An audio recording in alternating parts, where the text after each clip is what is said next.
Hello, good afternoon students. अभी हम लोग नेक्स्ट जो है वो इम्पॉर्टेंट क्वेश्चंस हम करने वाले हैं। वो जो इम्पॉर्टेंट क्वेश्चन है वो है हमारा लॉ ऑफ सप्लाई। देखो, लॉ ऑफ सप्लाई ये जो क्वेश्चन है, इस क्वेश्चन के लिए मुझे बच्चों ने बोला था कि मैम आप एटलीस्ट तीनों लॉ को आप कवर कर दीजिए। तो मैंने ऑलरेडी 2 लॉ का जो वीडियो है वो ग्रुप में डाल दिया है। अभी जो है हम वो नेक्स्ट थर्ड वाला जो लास्ट लॉ है हमारा, ये जो बोर्ड एग्जाम में 8 मार्क्स के लिए पूछा जाता है, ठीक है, इसको हम कर रहे हैं अभी। देखो, लॉ ऑफ सप्लाई में सबसे फर्स्ट जो आएगा, दिस इज व्हाट इंट्रोडक्शन। हम ये इंट्रोडक्शन चालू करने के पहले मैं आपको लॉ ऑफ सप्लाई क्या होता है वो बता देती हूँ। देखो, सप्लाई का मीनिंग होता है कि ये सप्लाई जो है वो पूरी तरह से, देखो सप्लाई का मीनिंग जो है वो मैंने बहुत अच्छे से एक वीडियो में एक्सप्लेन किया हुआ है। अगर किसी को अगर डाउट भी है तो आप जाके मेरे वीडियो की चैनल पे जाके आप लोग वो सप्लाई के ऊपर वाला आप जाके देख सकते हैं कि वो कौन सा है। देखो, अभी आगे दूसरा मैं आपको बताना चाहूँगी कि सप्लाई और प्राइस के बीच का रिलेशनशिप क्या है। ठीक है, देखो सप्लाई और जो प्राइस के बीच का जो रिलेशन है वो हमारा रिलेशन है डायरेक्ट रिलेशन। जैसे कि समझो प्राइस है और सप्लाई है। देखो, अगर मैं सप्लायर हूँ तो व्हाट आई विल थिंक के अगर मुझे मेरे प्रोडक्ट की प्राइस मार्केट में अगर ज़्यादा होगी, अगर मैं सप्लायर हूँ और मेरे प्रोडक्ट की प्राइस अगर मार्केट में ज़्यादा है तो मैं क्या सोचूंगी कि भाई मेरे प्रोडक्ट की मैं सप्लाई भी ज़्यादा करूँ, क्योंकि मुझे क्या मिल रहा है, प्राइस ज़्यादा मिल रहा है। और सेम वे, अगर मेरे प्रोडक्ट की प्राइस मार्केट में कम हो जाती है तो मैं क्या सोचूंगी, भाई प्रोडक्ट की प्राइस कम है तो मैं सप्लाई भी कम करूँ, क्योंकि मुझे तो लॉस हो रहा है, प्राइस कम है। तो इसका मतलब अगर एक बढ़ता है तो दूसरा भी बढ़ता है, एक कम होता है तो दूसरा भी कम होता है। It means the relationship between price and quantity supply is direct relation. ठीक है, now next we will see the law of supply. देखेंगे हम लोग लॉ ऑफ सप्लाई क्या होता है। ठीक है, देखो law of supply totally in board exam 8 marks के लिए पूछा जाता है। इसके अंदर आपको सबसे first point we cover that what introduction is comes for 1 marks. आपको बोर्ड एग्जाम में 1 मार्क्स के लिए पूछा जाता है इंट्रोडक्शन। जैसे मैंने तुम लोग को बताया था कि अगर हम law of diminishing marginal utility कर रहे हैं, either we are taking the law of demand, तो उसके अंदर भी अगर हम लोग इंट्रोडक्शन पार्ट कर रहे हैं तो तीनों में इंट्रोडक्शन जो है वो मोस्टली सेम है। और वो जो सेम कॉन्सेप्ट है वो क्या है वो देखो, सिर्फ आपको लॉ ऑफ डीएमयू में याद रखना है। The law was proposed by professor Gaussian, वहाँ पे सिर्फ डीएमयू में ये याद रखना है। बाकी जो इंट्रोडक्शन आप लिखने वाले हो लॉ ऑफ डीएमयू में, मतलब डिमिनिशिंग मार्जिनल यूटिलिटी में, वो लॉ हो, चाहे लॉ ऑफ डिमांड हो, चाहे लॉ ऑफ सप्लाई हो, तीनों के तीनों का इंट्रोडक्शंस आर सेम। तीनों के तीनों का इंट्रोडक्शन क्या है, सेम है, अलग नहीं है, डिफरेंस नहीं है उसके अंदर। ठीक है, so let's start with the introduction part. देखो, इंट्रोडक्शन में same way we will write the law of supply is, कौन किसने इंट्रोड्यूस किया, the law of supply is introduced by, the law of supply is introduced by professor Alfred Marshall. और Alfred Marshall ने अपनी कौन सी book में लिखा था, तो लिखेंगे हम लोग in his book principle of economics. In his book principle of economics. और कौन से ईयर में ये बुक पब्लिश्ड हुई थी, तो book was published in the year, तो हम लोग लिखेंगे the book was published in the year 1890। ये जो बुक पब्लिश्ड हुई है वो कौन से ईयर में हुई है, the book was published in the year 1890। It means this is what law of supply. And we will write down one more line, that line is the relationship between supply and price is कौन सा relation हमको मिला था, हमने ऊपर देखा था the relationship between supply and price is what, direct relation. This is what, ये हमारा क्या हो गया, introduction part. These is asked for exam only for 1 marks. Now second is what, statement of the law. Second point is statement of the law. और ये board exam में कितने marks के लिए आता है, 2 मार्क्स के लिए आता है. देखो स्टेटमेंट ऑफ द लॉ ये जो है ये बोर्ड एग्जाम में 2 मार्क्स के लिए आता है, और इसीलिए हम यहाँ पर स्टेटमेंट ऑफ द लॉ के अंदर हम लिखेंगे कि स्टेटमेंट क्या है. चलो, स्टेटमेंट ऑफ द लॉ जो है ये 2 मार्क्स के लिए बोर्ड एग्जाम में आता है. We will start from writing the other things being equal. या तो आप ये लाइन लिखो या तो फिर you can write other things being constant. आप वो भी लिख सकते हो. Other things remaining the same, ये भी आप लिख सकते हो. Whatever word you want to write you can write other things being equal. अभी सीधा जो हमने ये कॉन्सेप्ट किया था, ठीक है, उसके ऊपर हम लोग जाएंगे. ये क्या था, हायर द प्राइस, तो लिखेंगे other things being equal, higher the price. ठीक है, तो क्या है, हायर द सप्लाई, तो हम लोग लिखेंगे higher the supply. And what is this, lower the price, and lower the price, lower the supply, तो लिखेंगे हम लोग लोअर द सप्लाई. लेकिन देखो यहाँ पर हमको याद रखना है कि simple words we can not use, so you have to write the higher the price. Price किसका, तो higher the price of commodity, higher the quantity supply. मैं शॉर्टकट में लिख रही हूँ, आपको फुल वर्ड में लिखना है. Higher the quantity supply and lower the price of commodity, sorry मैंने जगह रखना भूल गई, and lower the quantity supply. It means, second paragraph is, it means the relationship between price and quantity supply is direct relation. ठीक है, ये हमारा हो गया स्टेटमेंट.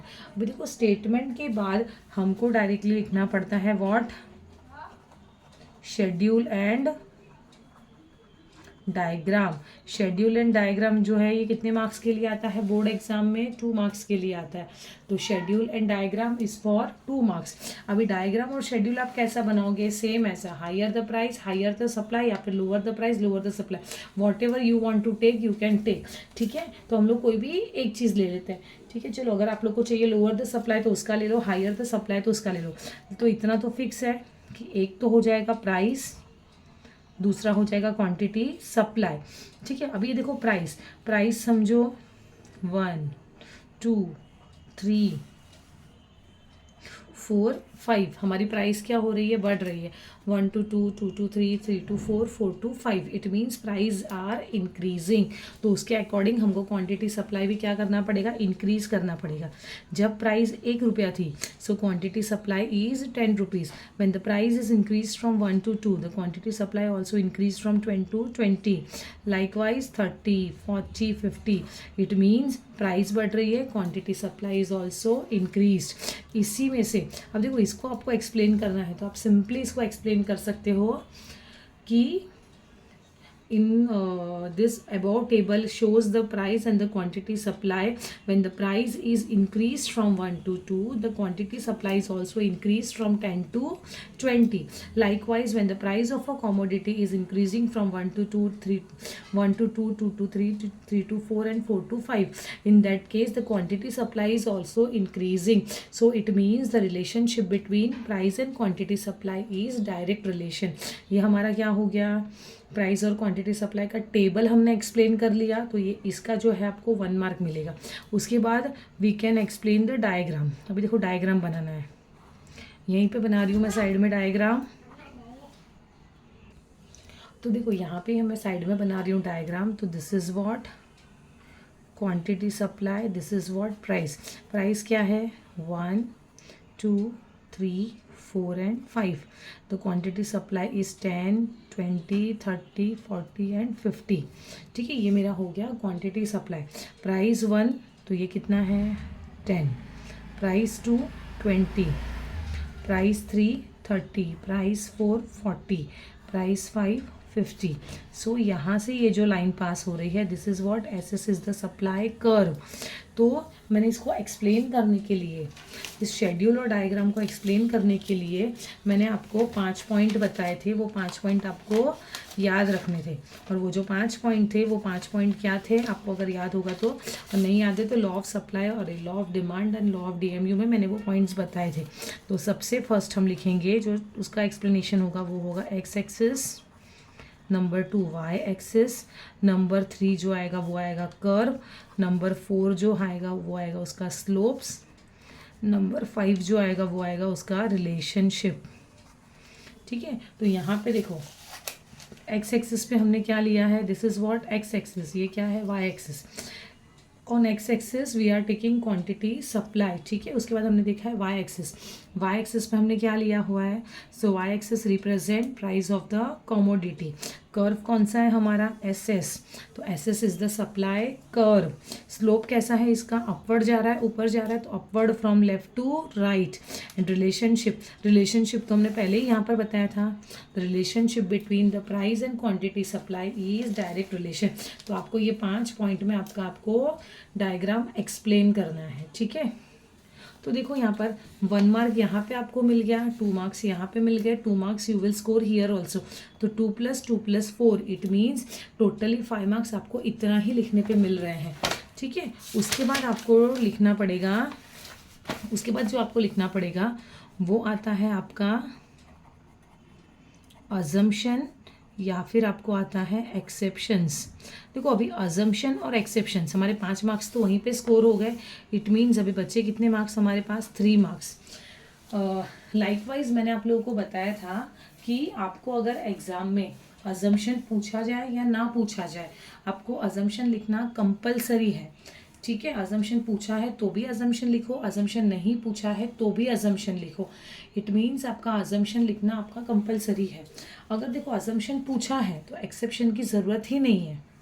अजम्पशन पूछा है, अजम्पशन 3 मार्क्स के लिए है, अजम्पशन के 4 से 5 पॉइंट लिख दो, आपका काम खत्म। लेकिन अजम्पशन पूछा ही नहीं है आपको और एक्सेप्शन पूछा हुआ है, तो एक्सेप्शन पूछा हुआ है तो भी आपको क्या लिखना पड़ेगा, अजम्पशन तो लिखना ही पड़ेगा, क्योंकि हम स्टेटमेंट में कौन सा लाइन यूज़ कर रहे हैं, we are using other things being equal. It means other things are those which things, the things which comes under the assumption. तो जो अजम्पशन में आ रही है वही वो थिंग्स है, तो आपको इसलिए अजम्पशन तो लिखना ही पड़ेगा। वापस से एक बार बोलती हूँ, जिसका ध्यान नहीं था वापस से सुनो। अगर एग्जाम में अजम्पशन पूछा है तो आपको एक्सेप्शंस लिखने की ज़रूरत नहीं है। आपको क्या लिखना है, सिर्फ और सिर्फ आपको अजम्पशंस ही लिखने हैं। अजम्पशन 3 मार्क्स के लिए हो जाएगा, एक्सेप्शंस को हम छोड़ देंगे। लेकिन अगर आपको एग्जाम में एक्सेप्शन पूछा है, अजम्पशन नहीं पूछा है, तो आपको अजम्पशन भी लिखना पड़ेगा। तो अगर एक्सेप्शन पूछा है और अजम्पशन नहीं पूछा है तो भी आपको अजम्पशन लिखना है, तो अजम्पशन यहाँ पे हो जाएगा 1 मार्क और एक्सेप्शंस यहाँ पे हो जाएंगे 2 मार्क्स। तो इन शॉर्ट आपको याद रखना है, अजम्पशन एक्सेप्शंस मिलके एटलीस्ट 4-4 पॉइंट लिखने हैं। अजम्पशन में 4 पॉइंट लिख दो, अजम्पशन 1 मार्क के लिए है तो आपको 1 या 2 पॉइंट इनफ है। लेकिन आपको पता नहीं ये बोर्ड एग्जाम में आपको क्या आएगा, तो आपको अजम्पशंस के लिए 3 से 4 पॉइंट लिखने हैं, एक्सेप्शंस के लिए आपको 3 से 4 पॉइंट, तो 4-4 पॉइंट इज इनफ। ठीक है, तो यहाँ पे हम लोग देखेंगे अजम्पशंस। देखो अजम्पशन के अंदर सबसे फर्स्ट पॉइंट इज, अजम्पशन की बात कर रही हूँ मैं, कांस्टेंट कॉस्ट ऑफ प्रोडक्शन। सी सबसे पहला जो अजम्पशन है वो क्या है कि कॉस्ट ऑफ प्रोडक्शंस क्या होने चाहिए, कांस्टेंट होने चाहिए। अगर कॉस्ट ऑफ प्रोडक्शंस अगर हमारा चेंज होगा, अगर कॉस्ट ऑफ प्रोडक्शन बढ़ेगा तो of course end of course हमारा सेलिंग प्राइस भी बढ़ेगा। और अगर प्राइस बढ़ेगा तो हम क्या करेंगे, सप्लाई को बढ़ाने के लिए सोचेंगे, क्योंकि प्राइस ज़्यादा तो सप्लाई भी ज़्यादा, करेक्ट। तो प्राइस ज़्यादा तो सप्लाई भी ज़्यादा, लेकिन प्राइस ज़्यादा होती है तो डिमांड भी तो कम हो जाती है ना, तो इट मीन्स डिमांड पे अफेक्ट हो सकता है।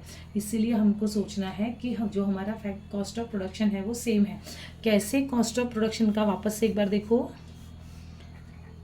Cost plus profit equals to selling price. समझो मेरा प्रोडक्ट जो है उसको बनाने की कॉस्टिंग मेरी कितनी है, 80 रुपीज़।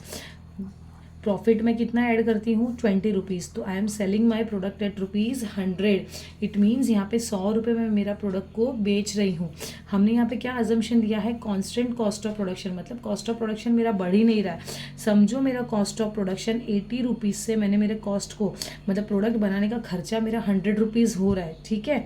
तो यहाँ पे मेरे प्रोडक्ट का खर्चा 100 हो रहा है, 20 का तो मैं अपना प्रॉफिट लगाऊंगी, तो मेरा प्रोडक्ट कितने में बिकेगा, 120 रुपीज़ में बिकेगा। अगर मेरा प्रोडक्ट 120 रुपीज़ में बिक रहा है, मतलब मेरा प्राइस क्या है, बढ़ गया, सेलिंग प्राइस मेरा बढ़ गया, मतलब मेरा प्रोडक्ट कितने में बिक रहा है, 120 में। मैं सप्लायर हूँ, मेरा प्रोडक्ट मार्केट में ज़्यादा प्राइस के लिए बिकेगा, तो ऑफकोर्स मैं सप्लाई भी ज़्यादा करूँगी, करेक्ट। तो यहाँ पे प्राइस ज़्यादा तो सप्लाई भी ज़्यादा।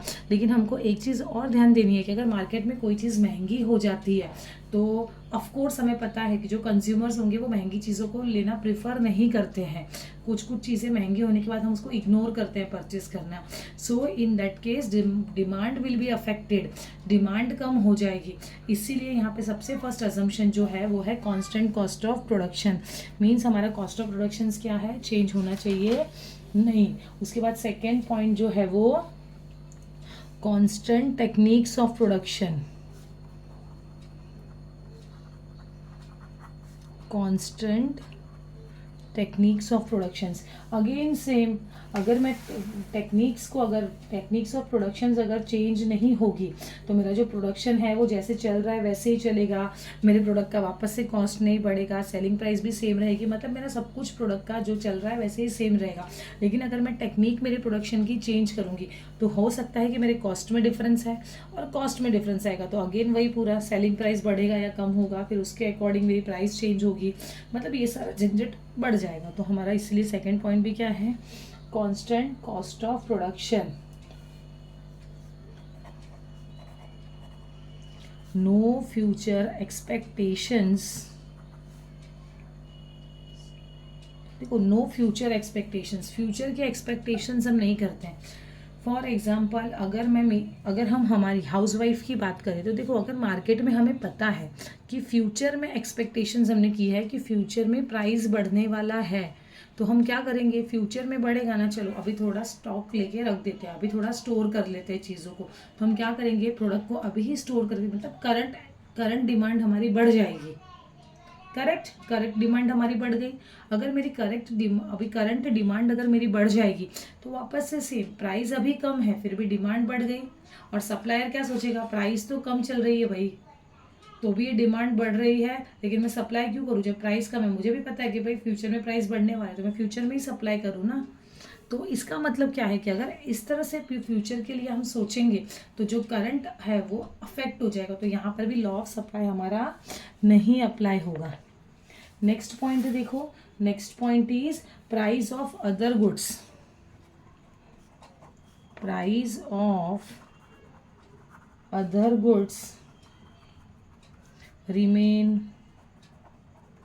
Constant, price of other goods remain constant. जो हमारे अदर गुड्स है उसके प्राइस सेम रहेंगे, उसके जो प्राइस है वो कांस्टेंट रहेंगे हमारे, ठीक है। तो अदर गुड्स के प्राइस जो है वो अगर हमारे कांस्टेंट रहेंगे, इट मीन्स अगर देखो मैंने मेरे प्रोडक्ट की प्राइस बढ़ा दी या मैंने मेरे प्रोडक्ट की प्राइस कम कर दी, तो मेरे जो कस्टमर्स हैं, मैं सप्लायर हूँ तो मेरे जो कस्टमर्स हैं वो कहीं और शिफ्ट हो सकते हैं। सेम वे अगर जो अदर सप्लायर्स हैं उन्होंने अपनी प्राइस को कम कर दिया, अगर उन्होंने अपनी प्राइस को कम कर दिया तो हो सकता है हमारे कुछ कस्टमर्स वहाँ पे चले जाए, तो हमारी सप्लाई पे अफेक्ट हो सकता है। तो इसीलिए हमको ये भी सोचना है कि जो हमारे कॉम्पिटिटर्स हैं उनके जो गुड्स है उनका प्राइस क्या होना चाहिए, कांस्टेंट रहना चाहिए, ठीक है। तो ये है हमारे अजम्पशंस के पॉइंट। इसके अलावा no change in weather conditions, no change in government policies, ये सब पॉइंट्स भी इसके अंदर है जो आप टेक्स्ट बुक से पढ़ सकते हैं। अब मैं बात कर रही हूँ एक्सेप्शंस की। देखो एक्सेप्शंस का मतलब क्या होता है, व्हाट इज़ द एक्सेप्शंस। देखो हमको पता है higher the price, higher the supply, lower the price, lower the supply, ये कॉन्सेप्ट हमें पता है। लेकिन एक्सेप्शंस जो है ना, उसमें ये कंडीशंस एप्लीकेबल नहीं होती है। Higher the price, higher the supply applicable नहीं होता है। यहाँ पे higher the price, lower the supply and lower the price, higher the supply, यहाँ पे ये कॉन्सेप्ट चलता है। तो ऐसी कौन कौन सी सिचुएशंस है जहाँ पे लॉ ऑफ सप्लाई एप्लीकेबल नहीं होता है? तो सबसे फर्स्ट जो है वो है सप्लाई ऑफ लेबर। देखो ये वाला जो पॉइंट है, ठीक है, supply of labour, this is what star mark. ये आपको 4 मार्क्स के लिए कभी कभी बोर्ड एग्जाम में अलग से शॉर्ट नोट्स में पूछ सकते हैं। तो सप्लाई ऑफ लेबर बहुत इजी कॉन्सेप्ट है, अच्छे से पढ़ लो, क्योंकि सप्लाई ऑफ लेबर जो है ये एक्सेप्शन भी है लॉ ऑफ सप्लाई का, और उसके अंदर ये अलग से 4 मार्क्स के लिए भी आ सकता है। देखो सप्लाई ऑफ लेबर का मतलब क्या होता है यहाँ पे, पहले मैं सबसे पहले एक टेबल बनाऊंगी, तो टेबल से तुमको पता चलेगा कि लॉ ऑफ सप्लाई है क्या, ठीक है। देखो तो यहाँ पे सबसे पहले हम लेंगे यहाँ पे वेज रेट। वेज रेट मतलब क्या? वेज रेट का मतलब होता है जो उनको वेजेस मिल रहा है वो कैसे मिल रहा है, पर आवर के हिसाब से मिल रहा है, ठीक है। यहाँ पे आवर्स जो वो लोग वर्क कर रहे हैं, तो hours of work per day का, और यहाँ पे आएगा टोटल अमाउंट ऑफ वेजेस, ठीक है। यहाँ पर आ गया total amount of wages, wage rate per hour. समझो कोई बंदा, कोई भी आप अपने हिसाब से एग्जांपल्स ले सकते हो। अगर कोई बंदा जो है वो 1 घंटा काम करता है, ठीक है, तो उसे कितना मिल रहा है? 100 रुपया मिल रहा है, ठीक है। 1 घंटे का उसको 100 रुपया मिल रहा है काम करने का, और वो ऐसे दिन में कितने घंटे काम कर रहा है? 5 घंटे काम कर रहा है, तो उसे कितना मिलेगा टोटल पैसा? 500 रुपया मिलेगा। 100 रुपया उसको 1 घंटे का मिल रहा है और वो दिन में 5 घंटे काम कर रहा है, तो उसे कितना मिल जाएगा? 500 रुपये मिल जाएंगे, करेक्ट। तो सप्लायर क्या सोचता है, जो मैन्युफैक्चरर वो क्या सोचता है, भाई 100 रुपये तो बहुत कम है, कम से कम इसको कितने रुपए देने चाहिए? 200 रुपये देने चाहिए 1 घंटे के लिए। तो अब वो 200 रुपये 1 घंटे के लिए दे रहा है, तो वो भी क्या करेगा, अरे भाई ज़्यादा मिल रहा है, चलो ज़्यादा घंटे काम करो, ज़्यादा मिलेगा मुझे। तो वो 5 से कितना घंटे काम करने लगा? 7 घंटे काम करने लगा, मतलब 5 से 7 घंटे पे पहुँच गया। और जब ये उसने बढ़ाया तो उसको अभी कितना मिल रहा है? 1400 रुपये मिल रहे हैं, ठीक है, काम करने के। अब इसको टोटल पैसा वो घर कितना लेके जा रहा है? 1400 रुपीज़ लेके जा रहा है। अगेन मैन्युफैक्चरर ने सोचा कि 200 रुपये भी इनफ नहीं है यार, इसमें क्या होता है, चलो इसकी पगार और बढ़ा दो। तो उसने क्या किया? 300 रुपये कर दिया। जब उसकी पर वर्किंग आवर्स की जो कीमत थी वो 300 रुपये हो गई, तो वो कितने घंटे काम कर रहा है? 6 घंटे ही काम कर रहा है, क्योंकि और उसे कितना मिल रहा है? 1800 रुपये मिल रहा है। मतलब कम घंटे काम करके भी उसको पैसे क्या मिल रहे हैं? ज़्यादा। It means what? Supply of आर्स की सप्लाई कम कर दी। देखो आर्स की सप्लाई उसने कम कर दी, लेकिन प्राइस क्या है उसकी? ज़्यादा है। इट मीन्स ये वाली कंडीशंस एप्लीकेबल हो रही है। और हमारा कॉन्सेप्ट क्या है? प्राइस ज़्यादा तो काम भी ज़्यादा, लेकिन प्राइस ज़्यादा है लेकिन काम ज़्यादा नहीं है, उसने काम कम कर दिया है। तो ये हमारा क्या हो गया? ये हमारा हो गया लॉ ऑफ सप्लाई में exceptions of law of supply. अभी देखो इसका डायग्राम कैसे बनता है, ठीक है, इसका डायग्राम देखो। This is what X axis, this is what Y axis. नीचे आ जाएगा क्वांटिटी सप्लाई, यहाँ पे आ जाएगा आवर्स ऑफ वर्क, मतलब ये 5 6 7 वाला, और ये वाला नीचे ले लेंगे हम लोग, वो है 5 6 7 वाला जो है वो hours of work per day. छोड़ो मैं इसको साइड दूसरे पेजेस पे बनाती हूँ, क्योंकि यहाँ पे लिखने को भी नहीं हो रहा है और तुमको क्लियर समझेगा भी नहीं, ठीक है। तो चलो अभी हम लोग देखेंगे, यहाँ पर हम लोग यहाँ बना रहे हैं diagram, X axis Y axis, this is what 0। अभी यहाँ पर हम लोग लेंगे सप्लाई ऑफ वर्कर्स आवर्स, और यहाँ पे उनको क्या मिल रहा है? वेज पर आर। अभी पर आर का वेज कितना है? देखो 100 200 300 हमने लिया, तो हम लोग यहाँ पे ले लेंगे 100 200 300। और सप्लाई ऑफ लेबर आवर्स क्या है? 576 है, तुम्हारे ऊपर है तुम कहाँ से लोगे, 1 2 3 4 5 6 से भी लोगे तो चलेगा, 5 6 7। जब 100 था तो बंदा कितने पे काम कर रहा है? 5 पे। तो ये 100 था, बंदा कितने पे काम कर रहा है? 5 पे। इधर एक डॉट आ गया, जब 200 था तो कितना काम कर रहा है 7, तो जब ये 200 है तो कितना काम कर रहा है 7, तो देखो यहाँ से, ठीक है, 200 था तो कितना काम कर रहा है 7, तो एक लाइन तो ये आ गई, ठीक है। और अभी 300 है तो कितना काम कर रहा है 6, दिस इज व्हाट 300, वो काम कितना कर रहा है 6, मतलब कहाँ आ जाएगा ये, यहाँ पे, ये 6 की लाइन, ये 3 की लाइन, तो ये आ गया यहाँ पे। इसका मतलब क्या है, एसएस सप्लाई कर्व, यहाँ पे ये जो पॉइंट मिला है वो क्या है ए। अगर तुम लोग को डायरेक्ट डॉट नहीं जमता है तो आप ऐसे वाला भी कर सकते हो, ठीक है। 200 पे देखो ऐसे, 200 पे 7 और 300 पे 6, तो देखो ये जो कर्व मिला है ये कैसे जा रहा है, ऐसे। मीन्स हमारा नॉर्मली सप्लाई कर्व कैसे होता है, सप्लाई कर्व हमारा अपवर्ड होता है फ्रॉम लेफ्ट टू राइट, लेकिन ये जो सप्लाई ऑफ लेबर कर्व है ये कैसा है, याद रखना है आपको, बैकवर्ड बेंडिंग, ये आपको याद रखना है, बैकवर्ड बेंडिंग।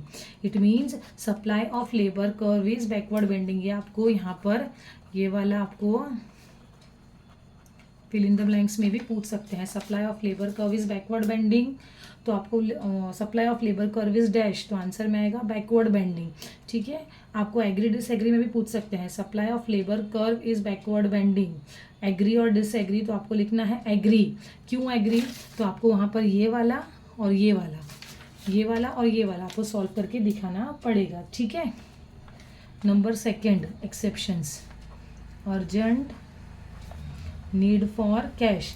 देखो कोई सप्लायर है, उसे कैश की बहुत ज़्यादा ज़रूरत है, ठीक है। तो अगर प्राइस कम भी मिलेगा, अगर प्राइस कम भी मिलेगा तो भी वो तो बेच देगा, तो प्राइस कम है लेकिन सप्लाई वो फिर भी कर देगा, ज़्यादा सप्लाई कर देगा। क्यों, क्योंकि उसे किसकी ज़रूरत है, अर्जेंट कैश की ज़रूरत है। मतलब यहाँ पर भी हमारा लॉ ऑफ सप्लाई एप्लीकेबल होता नहीं है। Next is what, perishable goods. What is perishable goods? Perishable goods means the goods which are not a durable goods. For example, fruits, vegetables, egg, fish, milk.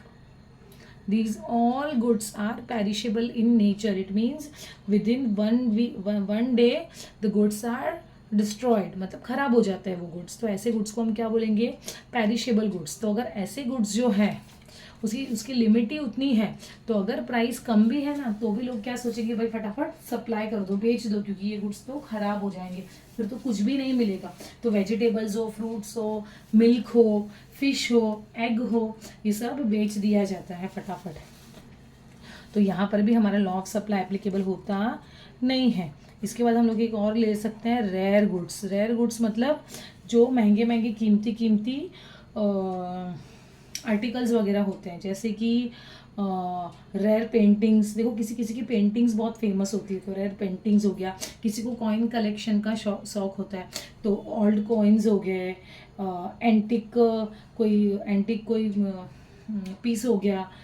तो ये सब जो होते हैं antique type के गुड्स, तो हमने मोस्टली ऐसे ऑक्शंस में देखा है। कभी कभी आप ऑक्शंस मतलब नीलामी, जब आप नीलामी में जाते हैं, कभी कभी आपने टीवी में भी देखी होगी, तो कोई ऐसे पेंटिंग है या कोई एक आर्टिकल्स है, तो भाई ये वो कंघा है जिससे महारानी विक्टोरिया अपने बाल बनाया करती थी, तो ये क्या है, ये एंटिक पीस है जो उन्होंने यूज़ किए थे। ये वो आईना है जिसमें महारानी तारामती अपना चेहरा देखा करती थी, ये वो आईना है। तो ये सब रेयर गुड्स होते हैं, तो इन सब की प्राइस ज़्यादा होती है।